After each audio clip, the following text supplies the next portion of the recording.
بسم اللہ الرحمن الرحیم۔ السلام علیکم ناظرین۔ کچھ مرد کتنے عجیب ہوتے ہیں۔ اس نے سگریٹ کا ایک کش لگایا اور اپنے محبوبہ کی تصویر بٹوے سے نکال کر دوستوں کو دکھانے لگا اور بولا، چیک کر یار، کیا کمال کا پیس ہے۔ ہونٹ چیک کر یار کیسے ہیں، بس تیرے بھائی پر برتی ہے۔ ایک دوست بولا، شادی کا ارادہ ہے؟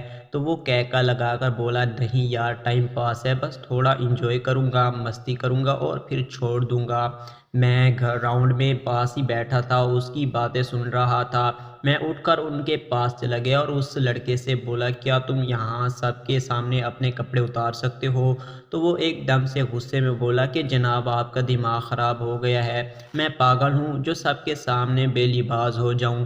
تو میں بولا کہ تم ایک لڑکی کو سب کے سامنے بے لباس کر رہے ہو، اس کا صرف یہ قصور ہے کہ وہ تم سے محبت کر بیٹھی ہے۔ یہ ٹھیک ہے کہ اس کی بھی غلطی ہے، لیکن اس کا مطلب یہ تو نہیں کہ تم اس کی عزت یوں سر عام دوستوں میں بیٹھ کر لٹاتے آؤ۔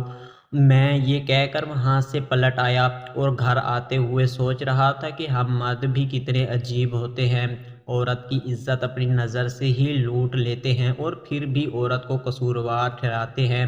جس مرد کے لیے یہ سب محبت کا نام ہو تو اس کی نظر میں اس کی محبوبہ اور طوائف میں کوئی فرق نہیں ہے، اور ایسے مرد کبھی اچھے شوہر نہیں بن سکتے۔ چند سخت الفاظ کے لیے معذرت۔ تحریر کا مقصد معاشرے سے ایسی ذہنیت کو ختم کرنا ہے۔